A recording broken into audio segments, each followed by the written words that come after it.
Okay, peeps. So, Donald Trump made some appointments to his administration this morning.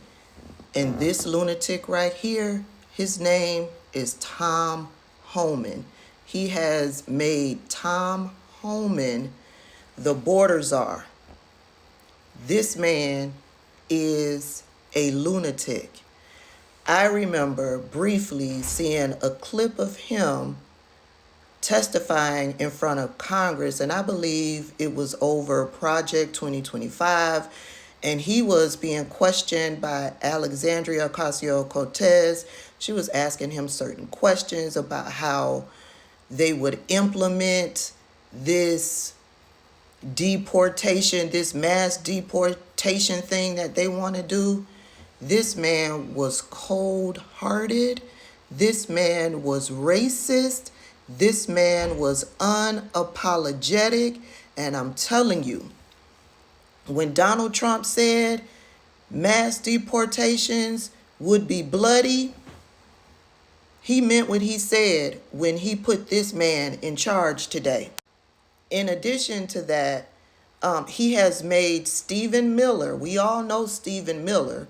Stephen Miller was in charge of the immigration policies that were put into place during Trump's last administration, during his last presidency.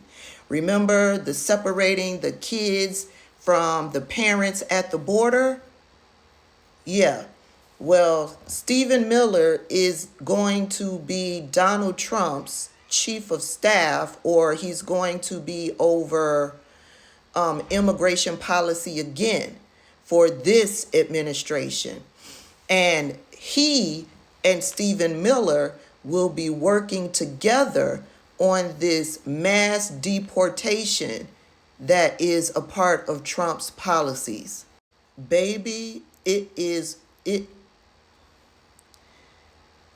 I'm sad for these people, but these people voted for this. We tried to tell them.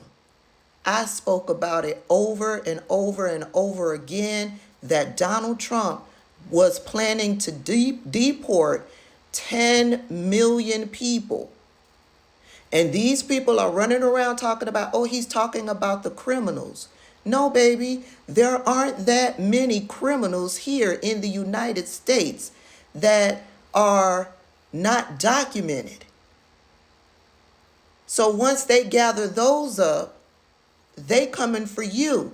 This is why we keep talking about the Denaturalization citizenship program that Stephen Miller put out on Twitter. He said that the program was going to be turbocharged because they did it in the first presidency. But this time it's going to be turbocharged. So after they round out the so-called criminals, the gang members, whoever they deem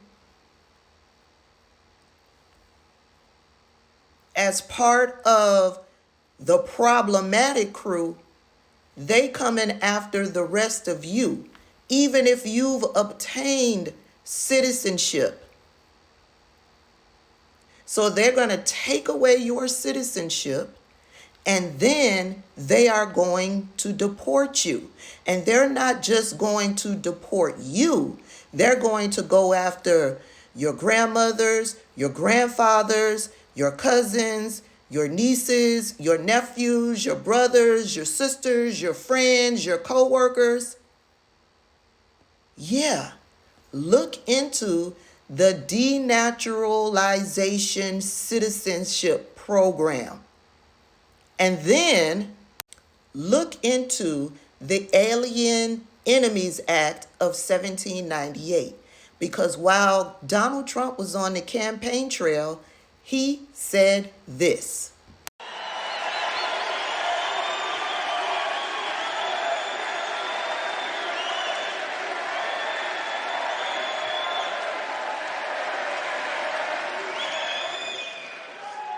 To expedite removal of the Tren de Aragua and other savage gangs, I will invoke the Alien Enemies Act of 1798. Can you imagine? Those were the old days when they had tough politicians. I have to go back that long. Think of that, 1798. Oh, it's a powerful act. You couldn't pass something like that today. Today we're politically correct. Today people kill and they end up getting out on bail in 2 minutes. No, this is a little different act. The Aliens Enemy Act, 1798, to target and dismantle every migrant criminal network operating on American soil. 100%. And in honor of the great people of Aurora, Colorado, we will call this Operation Aurora, because they were the first to suffer with this group of thugs. And if they come back into our country after removal, it's an automatic 10 years in jail with no possibility of parole. No possibility. Not that we want to do it. But by the way, not that we want to do it. We all have big hearts, but you know, it's not sustainable. We're not going to have a country. It's not sustainable. You see what's going on with the cities again. New York has a $3 billion bill. I always heard New York is low on funds. A $3 billion bill, and the federal government's not going to pick it up. And I'm hereby calling for the death penalty for any migrant that kills an American citizen or a law enforcement officer. In order to implement this act, he doesn't need to go through Congress. This was something that was put into place back in 1798. And Donald Trump can use this to deport immigrants of a foreign nation that they consider is a hostile nation. Yeah, they can detain, they can jail, and they can deport without any act of Congress.